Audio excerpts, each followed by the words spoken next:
Bismillahirrahmanirrahim. Assalamualaikum warahmatullahi wabarakatuh. Yang terhormat Bapak Kepala Sekolah SD Negeri 4 Pinanga, Bapak Zulkifli SPD. Yang terhormat Bapak Ibu Guru SD Negeri 4 Pinanga.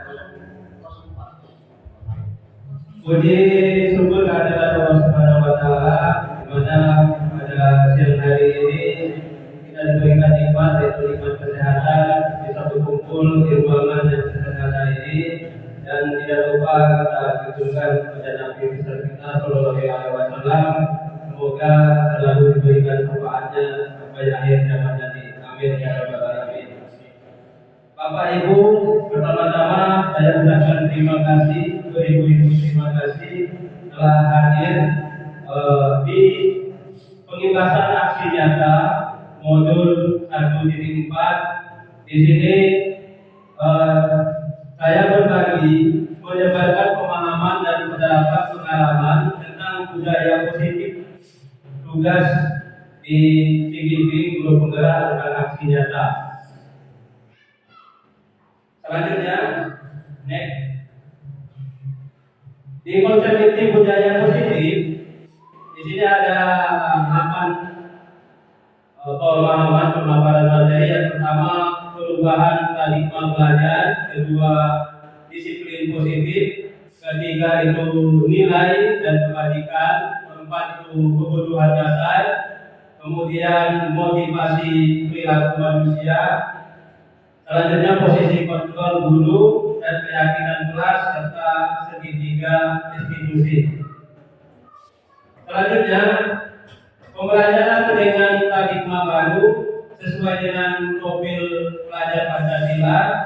Di sini pembelajaran dengan paradigma itu dirancang berdasarkan prinsip pembelajaran berdiferensiasi, sehingga para peserta didik belajar sesuai kebutuhan berdasarkan tahap perkembangan sesuai teori psikologi modern untuk mewujudkan profil pelajar Pancasila.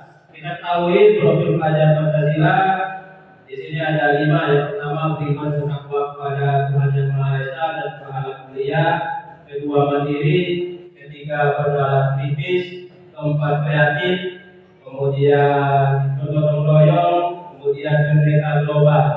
Selanjutnya, paradigma, perubahan paradigma. Di sini contoh ada kegiatan, ada kelompok orang A dan kelompok orang B. Seumpama ini A menggenggam tangan, kemudian di tangannya ditaruh sesuatu yang berharga, kemudian digenggam.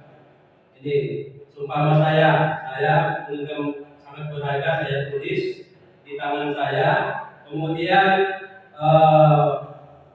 Pak Lendri berusaha untuk merebut membuka tangan, sedangkan saya berusaha menahan supaya jangan sampai tangan saya terbuka oleh Pak Lendri. Apa yang terjadi di sini? Apa yang bisa memaparkan dari cerita saya tadi? Ada yang bisa? Ibu Leni bisa, Bu Leni? Ayo Bu Leni.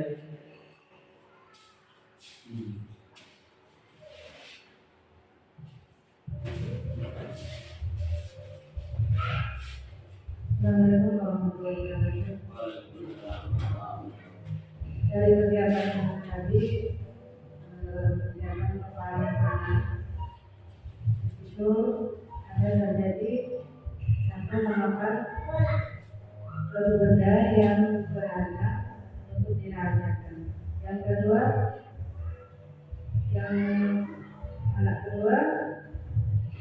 berusaha merebut mencoba membuka sebuah tenaga apa yang dirasakan oleh temannya itu.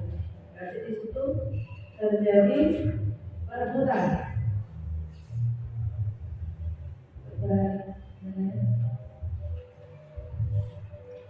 Ingin mengetahui apa yang ada di kemana itu, apa yang dirasakan dan apa yang dimasukkan di situ. Jadi ada rasa penasaran, keingintahuan, dan berusaha untuk menjaganya. Mungkin itu saja dari saya. Assalamualaikum warahmatullahi wabarakatuh. Waalaikumsalam warahmatullahi wabarakatuh. Terima kasih Bu Leli atas ide dan pendapatnya. Ya memang benar. Jadi pada intinya kita mengambil kesimpulan dari Bu Leli tadi. Umpama kita memegang sesuatu, untuk meraih sesuatu itu sangat susah untuk meraih. Jadi mempertahankan sesuatu itu sangatlah sulit daripada menggapainya. Ada orang yang ingin merebutnya. Jadi untuk mencapai sesuatu itu butuh perjuangan. Pas sampai ke atas, banyak orang merebutnya, banyak halangan rintangan yang kita hadapi. Nah, seperti itu intinya.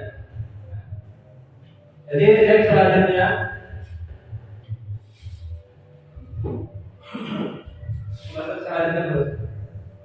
dari teori tadi, di sini diambil perubahan kalimat teori kontrol ilusi.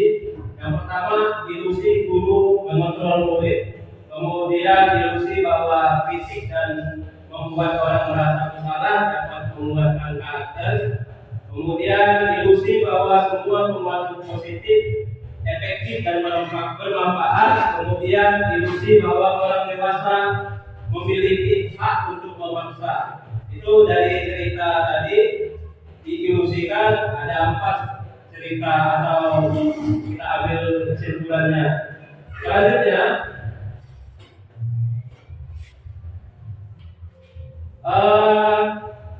perubahan paradigma, kemudian stimulus respon, teori kontrol. Di sini bisakah kita mengontrol seseorang?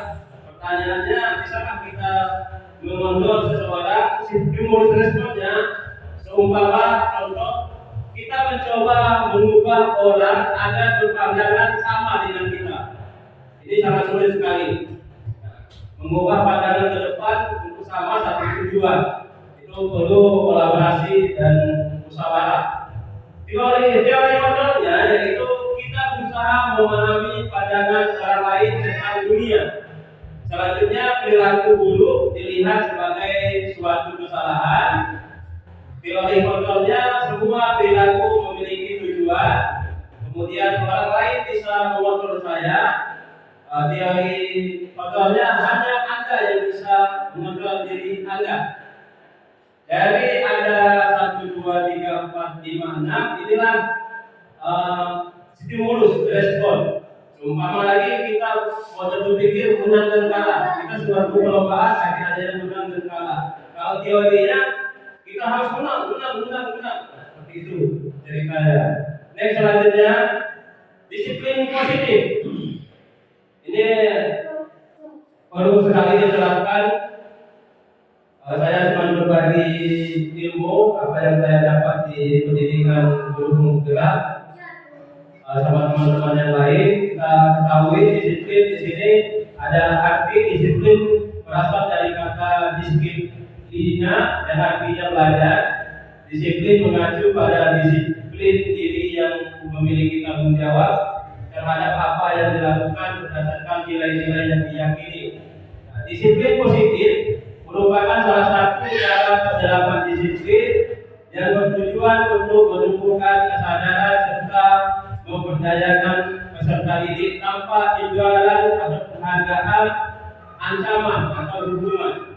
Sebagai pendidik atau guru, tujuan kita adalah menciptakan peserta didik yang memiliki disiplin diri sehingga mereka berperilaku mengacu pada nilai-nilai kebajikan, universal dan memiliki motivasi intrinsik dalam tubuh, dalam dirinya sendiri atau dalam diri kita, dalam perubahan perilaku ke arah yang lebih baik lagi.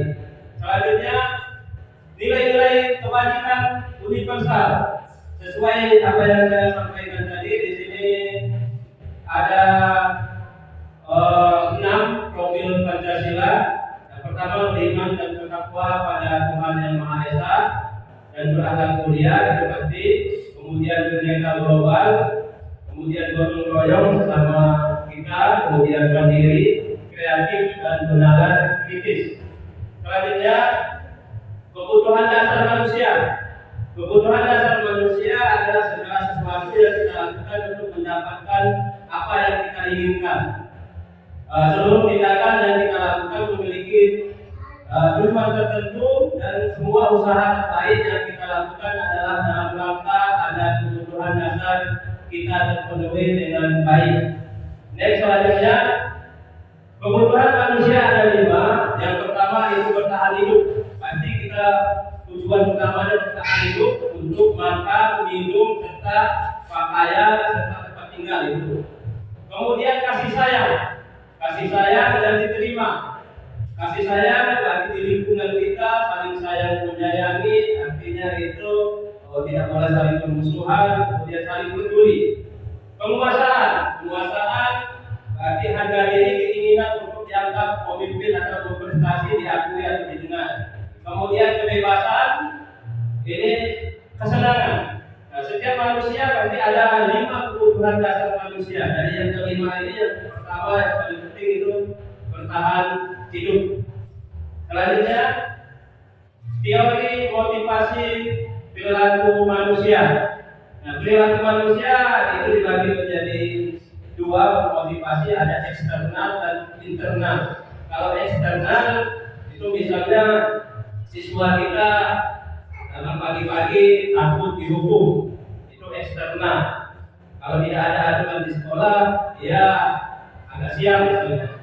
Kemudian eksternal lagi, setiap melakukan sesuatu dapat imbalan, itu eksternal. Yang diinginkan di sini itu dari internal, dari diri kita sendiri atau dari diri siswa itu sendiri untuk melakukan disiplin.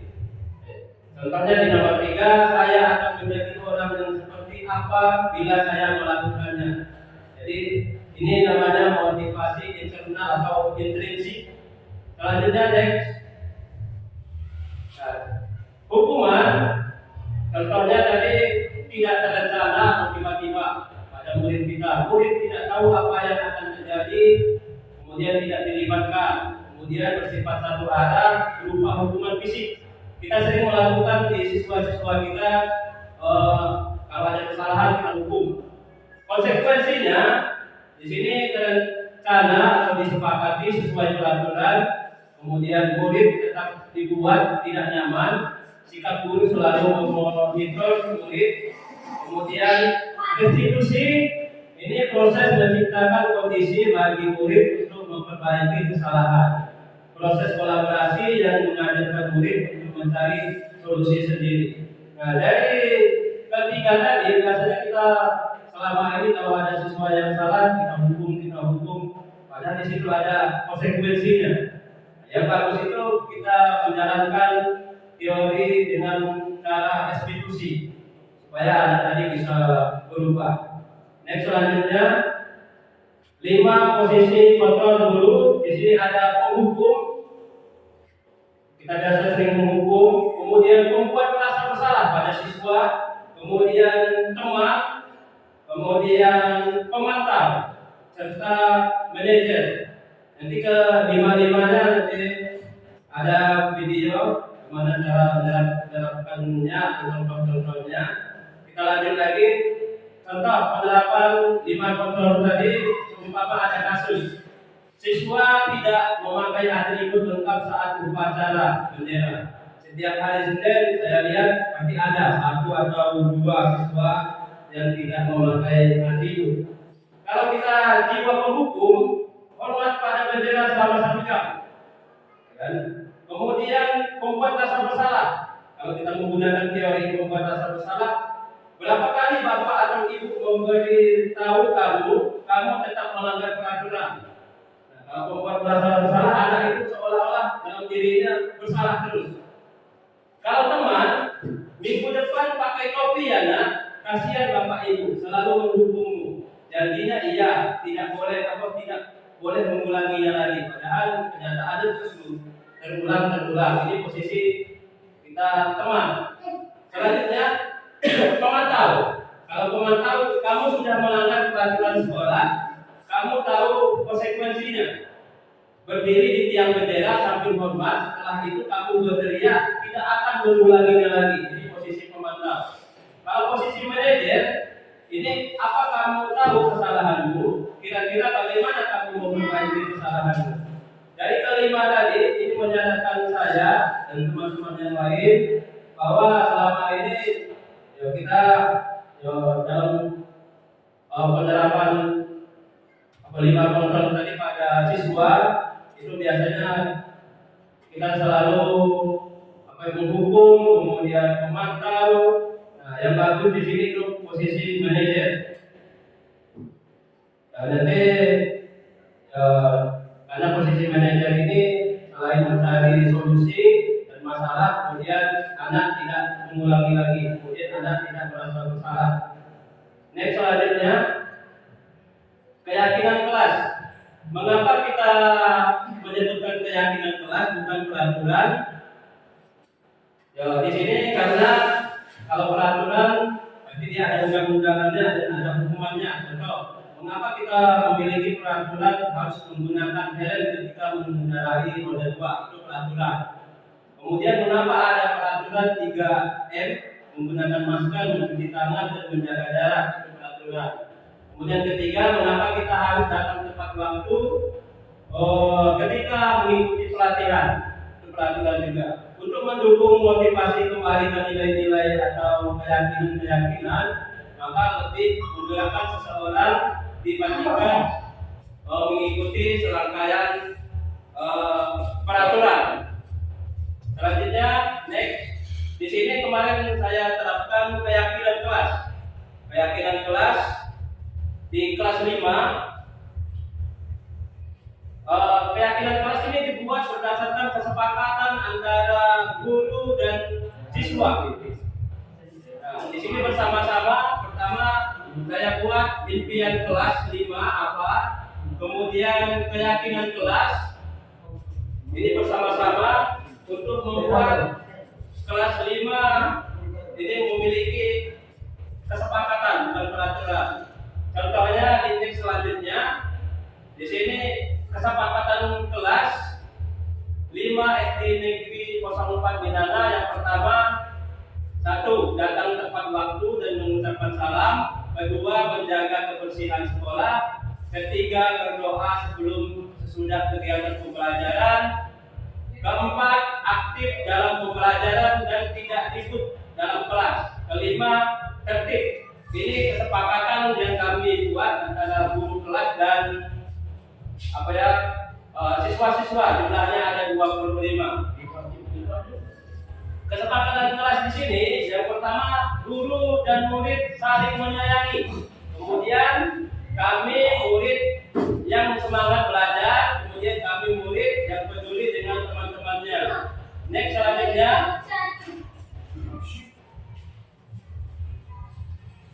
materi selanjutnya yaitu restitusi.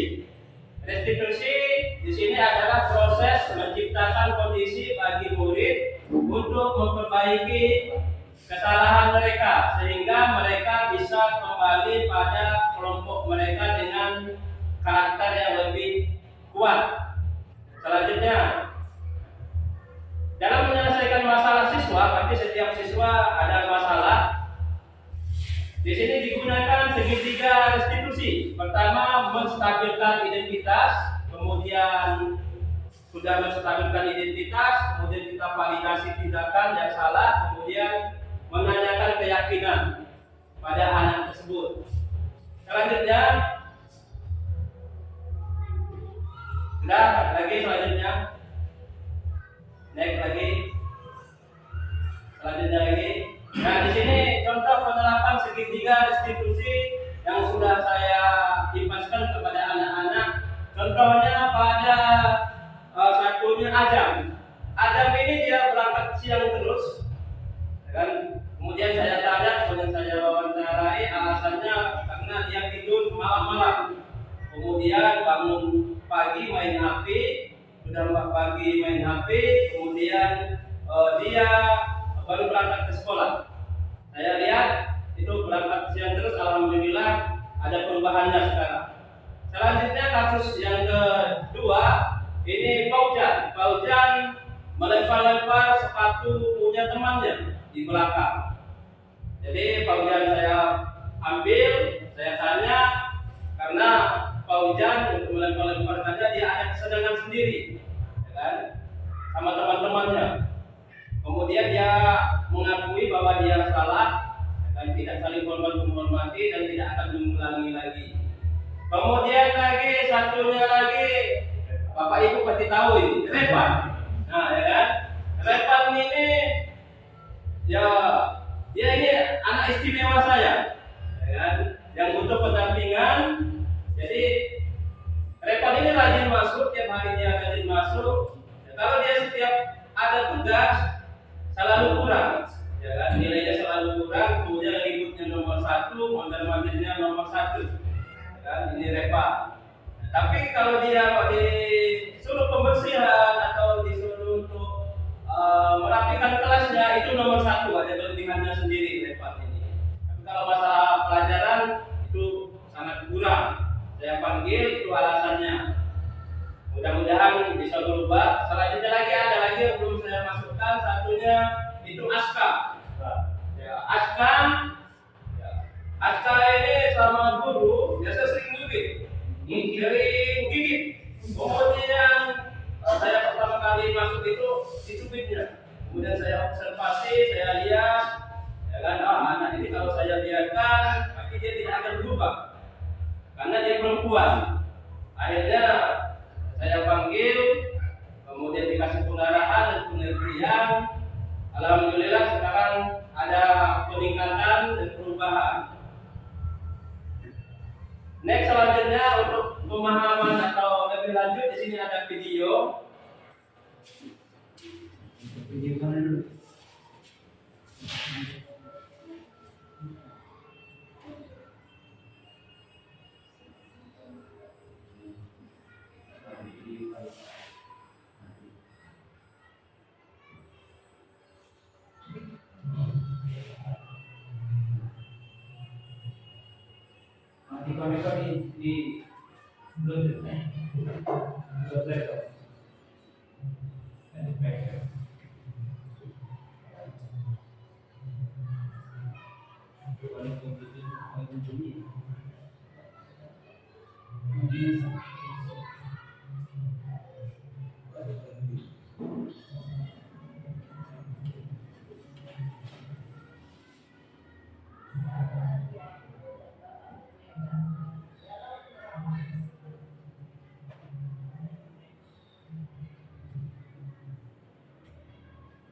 Bluetooth,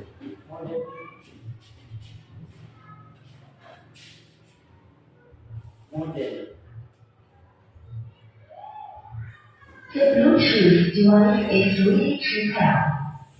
The Bluetooth device is connected successfully. Now.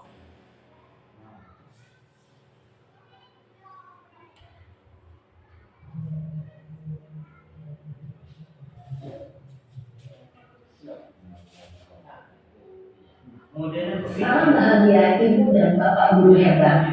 Dalam penerapan disiplin positif restitusi, salah satu program yang dikembangkan adalah 5 posisi kontrol.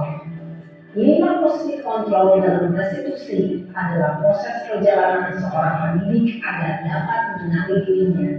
Pada video kali ini, kita akan membahas tentang 5 posisi kontrol yang dikembangkan oleh Dayat Gosen dan contoh penerapannya.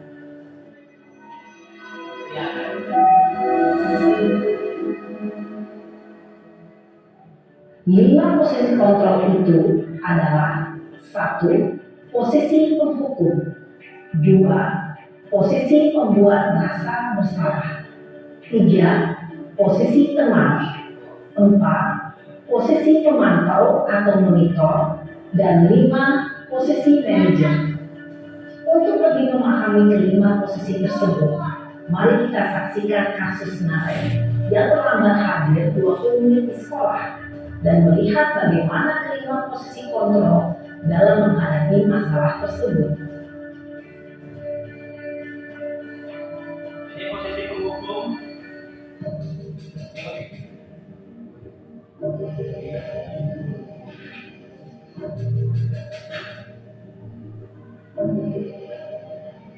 Naren! Sini kamu! Selamat pagi, Bu. Selalu terlambat. Kamu deh, pasti terlambat. Maaf, Bu. Saya Apa? Apa coba? Alasan kamu apa lagi? Kapan sih kamu tidak terlambat? Malas sekali ya kamu jadi anak. saya Dasar pemalas. Gak kapok-kapok sih kamu. Sudah berapa kali terlambat? Sana, kamu keliling lapangan basket 2 kali. kenapa saya harus ke lapangan basket, Bu? Kenapa? Kamu melawan ibu. Berani-beraninya jawab. Sudah terlambat, masih berani jawab pula. Sekarang, keliling lapangan basket 5 kali sekalian. Biar tahu. Cepat. Pergi sana ke lapangan basket. Posisi penghukum biasanya berbicara dengan nada tinggi, menghardik, menunjuk-nunjuk, menyakiti, dan menyindir. Hukuman bisa berupa fisik maupun psikis. Ibu dan bapak guru hebat. Dampak yang terjadi pada murid ketika guru berada pada posisi penghukum adalah murid cenderung akan memberontak, bahkan menyimpan dendam.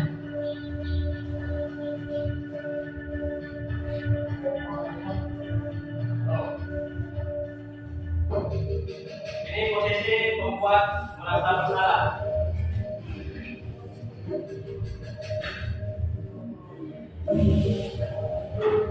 Naren!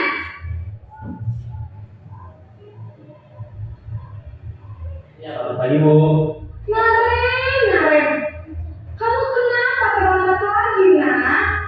Ya Tuhan, Naren. Kamu senang ya bikin ibu susah ya? Kalau kamu terlambat lagi, nanti ibu yang ditegur bapak kepala sekolah, nak. Disangka ibu tidak bisa membina kamu. Duh, gimana ini? Maaf, Bu. Duh, Gusti Naren. Kamu suka ya kalau ibu ditegur bapak kepala sekolah? Terus, sekarang ibu harus tulis apa yang di buku absen? Ini kamu sudah sering terlambat loh. Ibu harus apa coba? Maaf, Bu. Maaf sekali. Ya sudah, lain kali jangan bikin ibu susah lagi ya nak ya. Ibu tidak akan kuat lagi kalau kamu gini terus. Bisa jantungan kalau ibu ditegur bapak kepala sekolah. Sana cepat ke kelas. Maaf ya, Bu.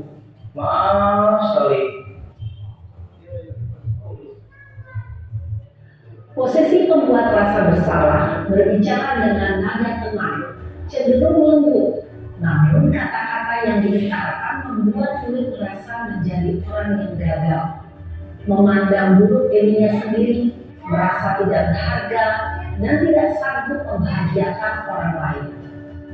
Ketika guru mengambil posisi pembuat rasa bersalah, murid akan menganggap dirinya yang bersalah dan ia akan menyimpan emosi negatif tersebut di dalam dirinya. Adanya posisi teman. Ini contohnya.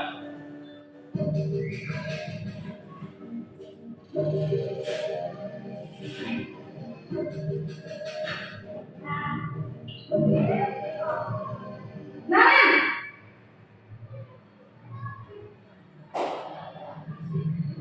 Selamat pagi, Bu. Wah, sudah jam berapa ini nak? Terlambat lagi ya sayang. Iya, Bu. Habis ibu saya lupa mengeluarkan saya, Bu. Kamu malah menyalahkan ibu kamu. Kamu bukannya anak yang larinya paling kencang. Kok terlambat sih? Iya, Bu. Saya memang lambat banget tadi. Jadi biarpun saya lari kencang, tetap nggak kekejar, Bu. Ya sudah sana, Nanti lain kali larinya lebih kenceng lagi ya, biar gak terlambat lagi. Bikin seneng ibu, demi ibu. Bisa kan? Bisa, Bu. Ya sudah, sana masuk kelas. Ibu beresin urusan absen kamu. Kamu ini ada-ada saja. Dalam posisi teman, guru berbicara dengan nada suara ramah, akrab, cenderung bersenda gurau untuk menjaga suasana tetap santai. Murid akan merasa senang, aman, dan akrab dengan guru. Identitas yang tercipta adalah identitas sukses atau berhasil. Namun, perlu diingat, karena ini masih dorongan eksternal, maka ada faktor ketergantungan dari murid kepada orang tertentu. Di sini guru aksennya, sehingga di lain waktu murid bisa berperilaku baik, namun hanya kepada orang-orang tertentu saja. Selanjutnya di posisi pemantau atau monitor.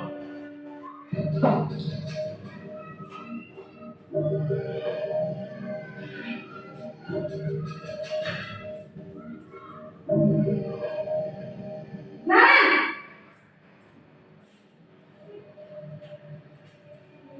Selamat pagi, Bu.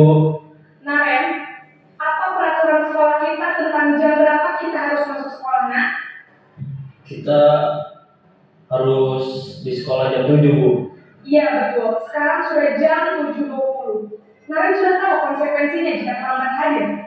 Paham, Bu. Saya harus tinggal kelas pas jam istirahat selama 20 menit. Iya benar, konsekuensinya demikian. Jadi nanti jam 9.30 pas istirahat, kamu harus tinggal di kelas, kerjakan tugas tambahan untuk ketertinggalan kamu, ya? Baik, Bu.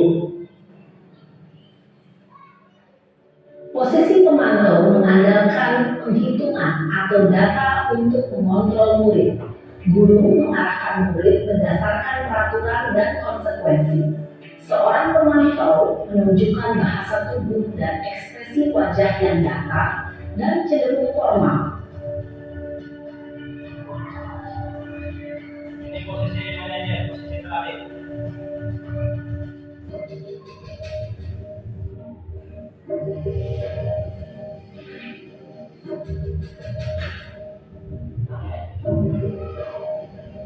Naren!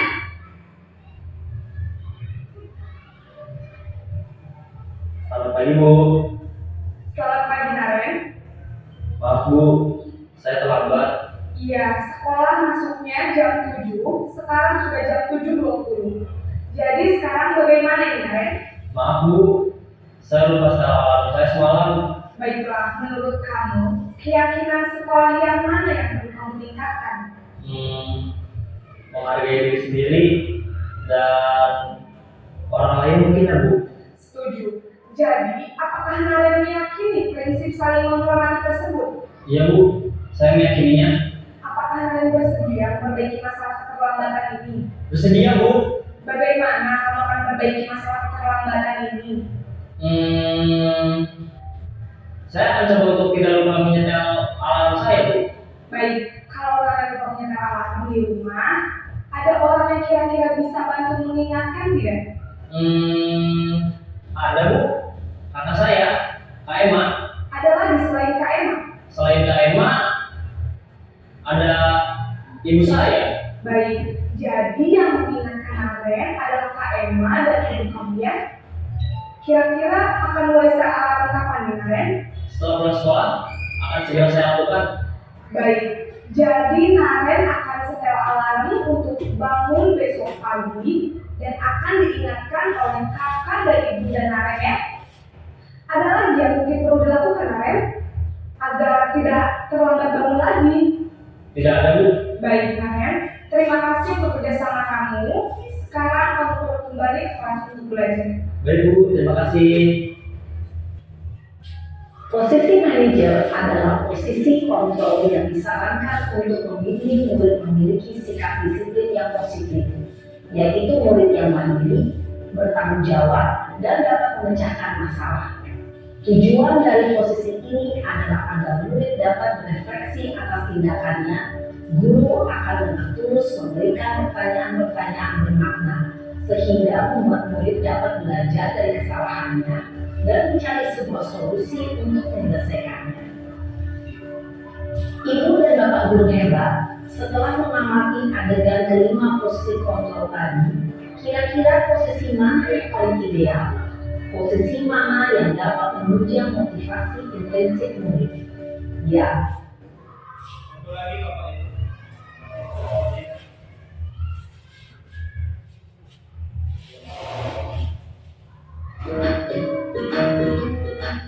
dan sisi yang ketiga adalah menanyakan keyakinan.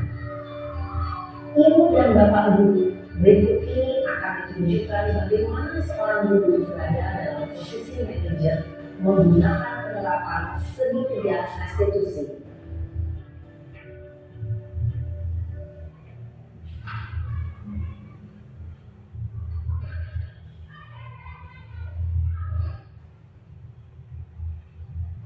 Siang sana. Siapa? Sudah lama tidak ke sana. Dalam hari dari sini. Kesel Pak, kesel banget. Masa aku dikatain Pak fitnah Pak? Ya aku marah lah. Aku dari nilai TK di depan kelas. Kesel banget. Oh begitu. Ya pasti kalau mereka kesal. Bapak juga akan marah apabila ada yang menuduh Bapak seperti itu. Kemudian pada saat itu kamu mau melakukan apa? Ya saya cuma kayak mereka lah Pak. Kesel banget. Saya bentak-bentak dia bukan teman lain. Oh begitu. Pasti kamu melakukan seperti itu karena suatu alasan tertentu kan? Iyalah, maksud saya biasa aja Pak. Ya saya bela diri lah. Maksud saya dituduh Pak fitnah. Ya wajar lah. Mempertahankan harga diri itu sesuatu yang penting buat kamu. Untung kamu tidak berpikir lebih gegabah lagi. Hanya membentak-bentak. Iya Pak. Untung saya masih bersabar dan hanya membentak saja. Sudah gemes padahal. Saya pasti bela diri lah. Ya pasti ya. Tapi kamu memilih untuk tetap bertahan dan bersabar. Kamu memilih untuk tidak berbuat lebih parah lagi kan? Iya. Nah, sekarang coba kita lihat lagi tindakan kamu yang bentak-bentak TK di kelas. Tindakan kamu itu kira-kira sesuai dengan keyakinan kelas atau prinsip kamu tidak? Enggak lah Pak. Capek Pak jadi marah. Jadi keyakinan atau prinsip mana yang kurang sesuai dengan keinginan kamu? Ya saya sebenarnya sangat menghargai orang lain. Mungkin saat itu saya menjadi emosi. Jadi tidak menunjukkan sikap itu. Kamu meyakini tidak? Menghargai orang lain itu penting buat kamu. Yakinlah Pak. Iya, setuju. Kita harus saling menghargai. Namun ada juga keyakinan yang kita sepakati yang perlu kita jalankan apabila kita sedang marah kan? Ya saya bisa lebih proaktif. Mulai dengan diri sendiri. Saya bisa jadi lebih bersabar. Dengan diri sendiri untuk berpikir mau apa selanjutnya. Kira-kira kamu bersedia memperbaiki masalah ini tidak? Sedia Pak. Kalau kamu memperbaiki masalah ini, kamu akan menjadi orang seperti apa? Saya akan menjadi orang yang bertanggung jawab kali ya Pak. Dan senantiasa proaktif. Iya, menurut kamu bagaimana rasanya menjadi orang seperti itu? Ya nyaman lah. Bangga bisa bersabar dan menahan diri. Baiklah kalau begitu. Yuk kita pikirkan bagaimana memperbaiki masalah ini.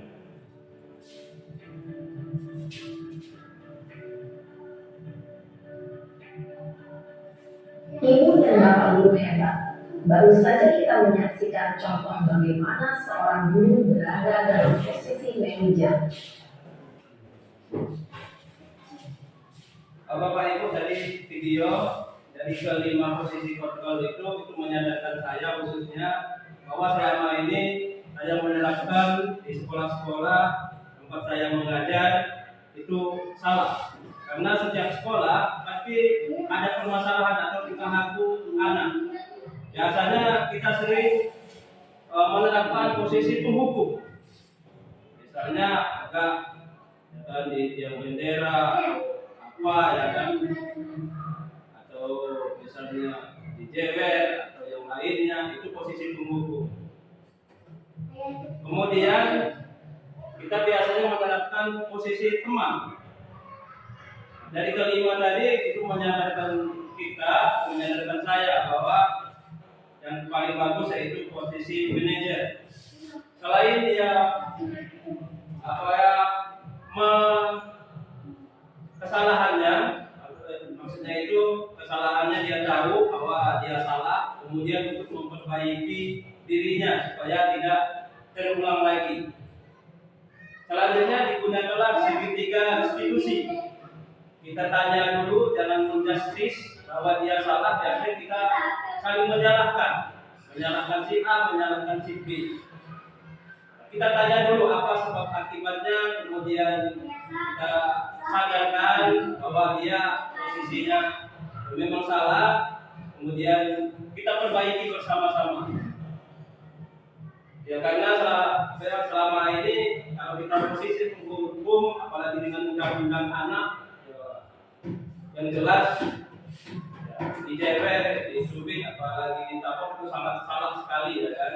Nah, kita berusaha untuk menerapkan posisi manajer. Mungkin itu saja yang bisa saya sampaikan. Mungkin ada tanggapan lain dari teman-teman dari apa yang saya sampaikan. Pak Jul, ada tanggapan Pak Jul?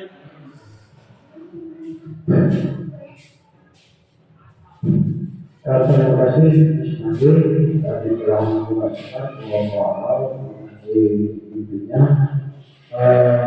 Bersyukur Allah guru kita juga mengikuti berbagai juga makan dalam kita akan mengikuti sedikit juga. Yang pada kemarin tadi ada satu ayat tadi juga tadi masalah universitas tadi cuma guru sekitar nanti kita akan kita tempel di kelas supaya siswa dan guru juga bisa ditaati juga bagus kemasukan untuk sekolah kita oleh pendidikan wilayahnya. Jadi senang melihat beberapa tadi kalau tidak salah ada perjanjian kelas itu yang bagus kita jadikan budaya kelas masing-masing. Jadi siswa tadi bisa ditampilkan lagi.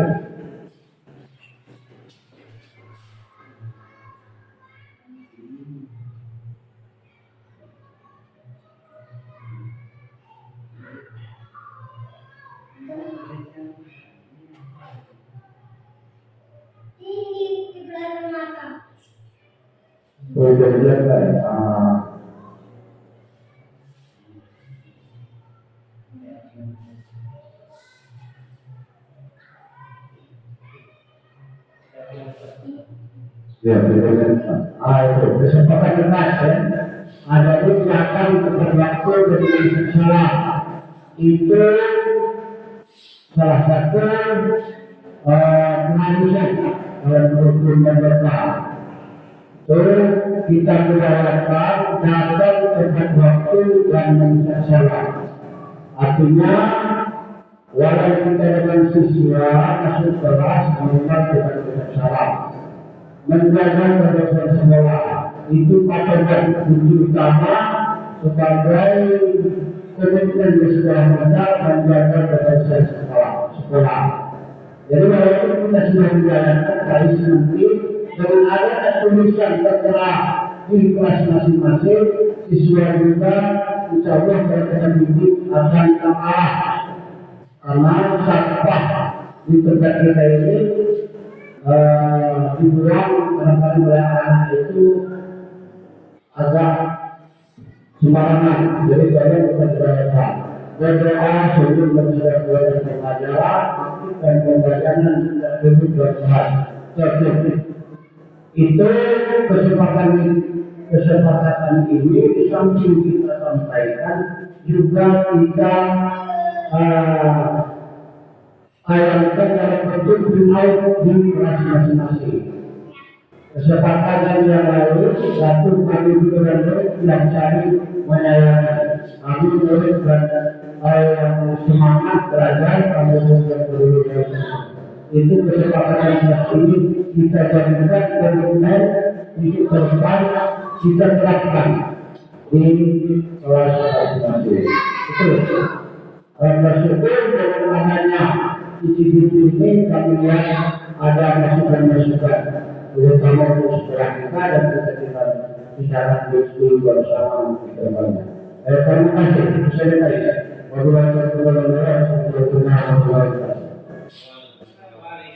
warahmatullahi wabarakatuh. Dari teman yang lain, Bapak Ibu, ada masukan atau umpan baliknya apa yang saya sampaikan tadi? Contoh misalnya di Malboro budaya positif atau guru. Ada lagi? Boleh ini? Terima kasih Mas Nadi. Semoga semuanya bisa meningkatkan kompetensi kita di dalam kita mengajar maupun bicara. Untuk yang pelajaran tadi untuk mengenai ini anak-anak insya Allah akan memotivasi kita untuk bertanya dan bisa menangani anak dengan sebaik mungkin. Itu saja. Terima kasih Bu Leli. Ada lagi yang lain Bapak Ibu? Pak Robi? Pak Kata ada? Pak Mafir? Cukup? Kalau sudah cukup, mungkin itu saja yang bisa saya imbaskan yang saya dapat selama mengikuti CGP sampai dari modul 1 sampai modul 1.4. Mudah-mudahan kita bersama-sama menerapkannya di sekolah, bukan maksud hati menggurui, tapi berbagi ilmu dan masukan dan pendapat. Mungkin kalau ada saya yang salah boleh diberi masukan dan pendapat, ide-ide yang bagus. Kalau misalnya penampilan apa yang saya tampilkan kurang, boleh diberi masukan. Kalau tidak ada, saya bisa sampai di sini. Lebih dan kurang saya minta maaf dan beribu-ribu terima kasih kepada Bapak Ibu Dewan Guru dan juga khususnya kepala sekolah yang telah menyempatkan hadir hari ini dan dapat bergabung dalam implementasi aksi nyata modul 1.4 yang saya akhiri. Assalamualaikum warahmatullahi wabarakatuh.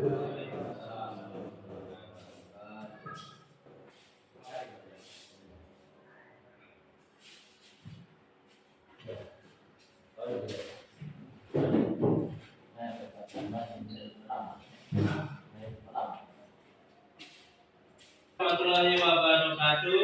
Waalaikumsalam warahmatullahi wabarakatuh. Untuk menumbuhkan rasa semangat nasionalisme di pagi hari ini, seperti biasa kita menyanyikan lagu Indonesia Raya yang dipimpin dirigent oleh Prima. Semuanya silakan berdiri.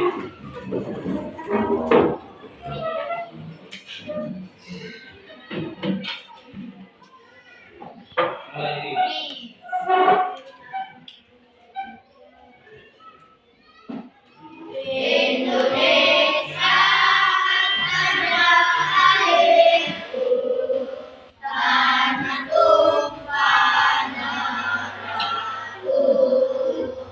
Di sanalah aku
Silakan sendiri nanti izin lagi.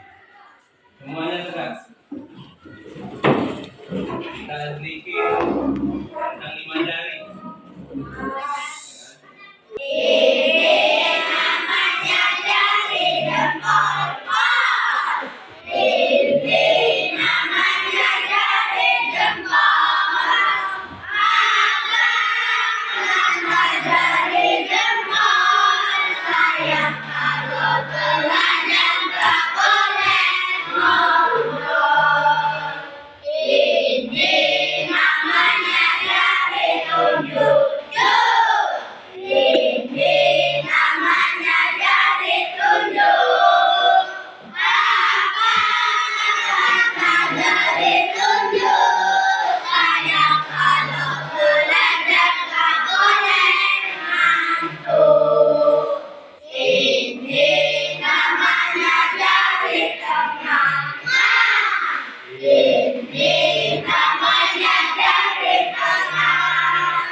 Kita hari ini akan membuat impian kelas 5, kemudian keyakinan atau kesepakatan kelas 5. Ini Pak bagikan kertas, silakan ditulis. Ada 2 di belakangnya.